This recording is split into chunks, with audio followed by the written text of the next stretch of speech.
Hai rakan-rakan, hari ini saya nak berkongsi satu topik yang berat sikit je rakan-rakan. Saya nak berkongsi apa itu depression dan macam mana saya mengatasi isu depression ni. Sebelum tu, mari kita tengok apa maksud depression atau kemurungan. Depression adalah satu keadaan mental atau mental state je. Kadang-kala pakar juga menterjemahkan depression tu sebagai satu keadaan kesihatan mental atau mental health condition. Bila seseorang tu ada depression, apa simptom yang biasa kita akan jumpa ya? Biasa orang yang depression tu dia akan rasa sedih selalunya dan juga rasa letih, tak bermaya. Mood orang tu dia tak tentu arah, kadang-kala gembira, kadang-kala marah sangat, naik angin lah kan. Dan juga kadang-kala rasa-rasa tak nak pergi bekerja, rasa-rasa tak ada keinginan nak pergi sekolah, nak jumpa rakan-rakan. Orang tu akan hilang selera makan dan selalu ada gangguan pemikiran atau tidak dapat menumpu perhatian, dan juga kadang-kala akan kehilangan kemampuan walaupun kerja-kerja tu yang biasa bisa saja nak buat kan.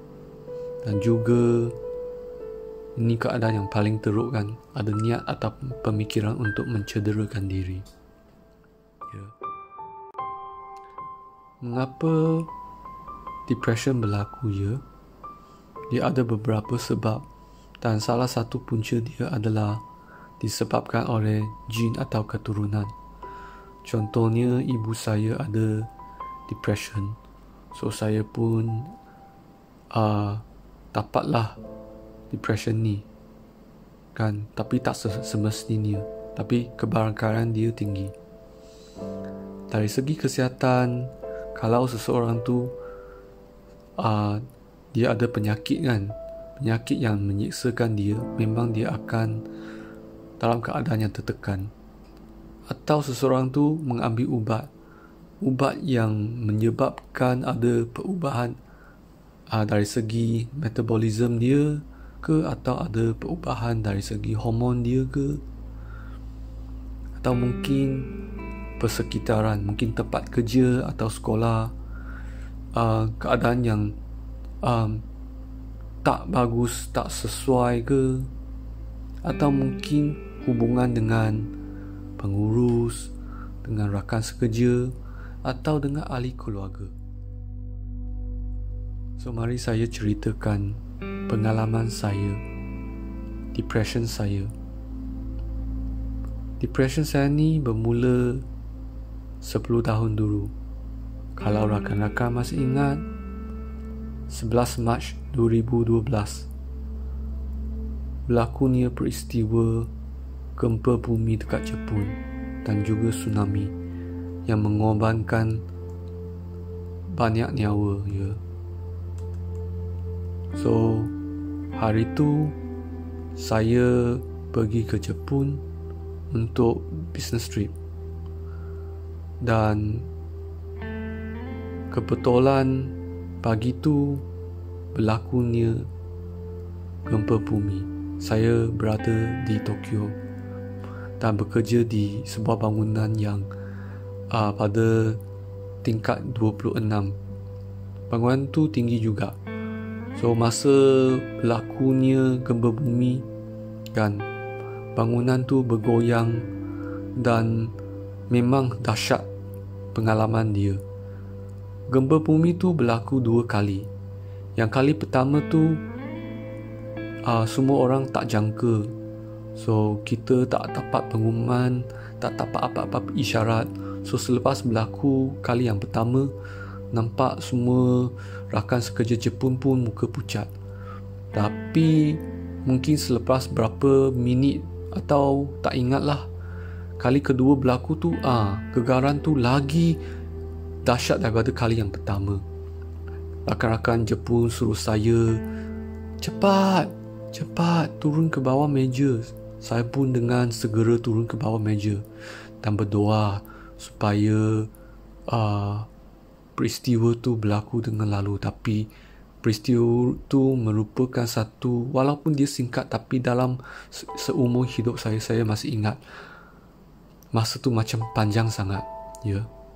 So selepas gempa bumi tu, saya pulang ke Malaysia dan saya ambil keputusan untuk letakkan jawatan dan saya pergi ke sebuah syarikat yang baru.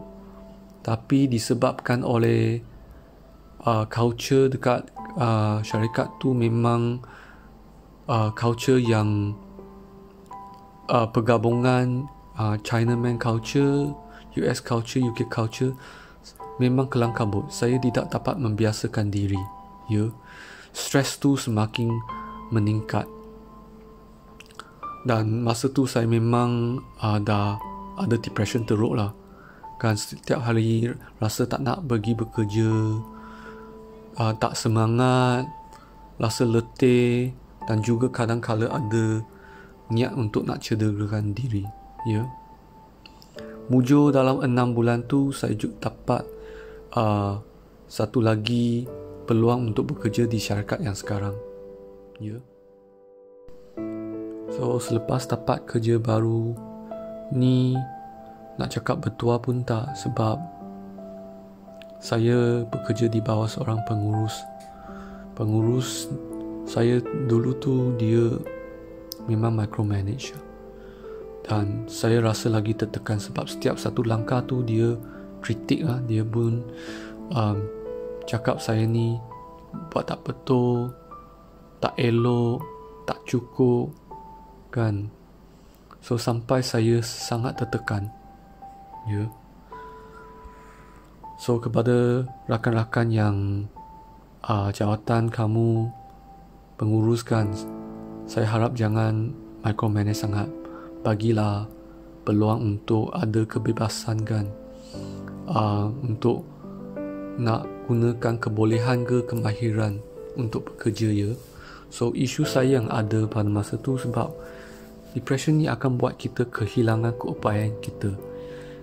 Yang saya dulu kan pandai dalam buat PowerPoint, dalam memberi ceramah, dalam buat persembahan, tapi masa tu saya memang kehilangan kebolehan saya.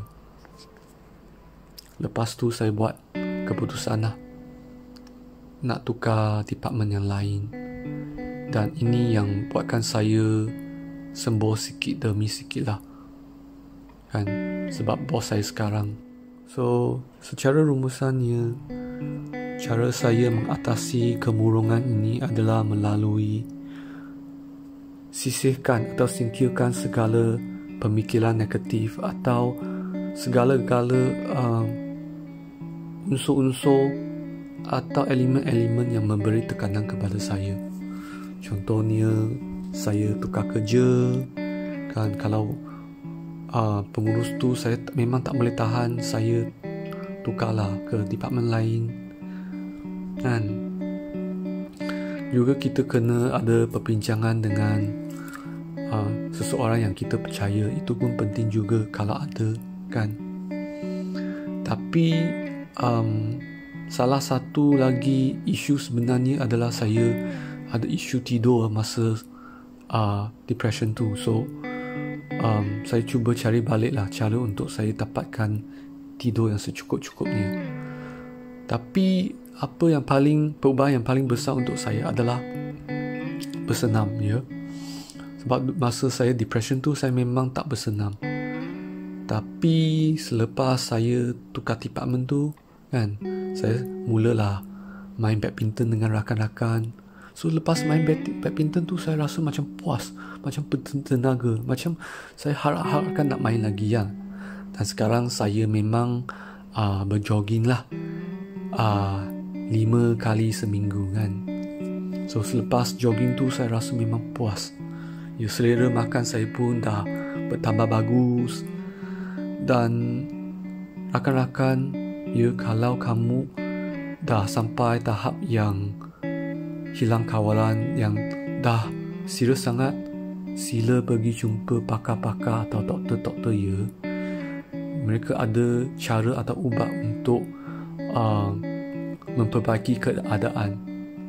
So akhir kata rakan-rakan, kita kena bersyukur, kita kena berdoa, kita kena sembahyang, kita kena ada pemikiran yang positif lah kan.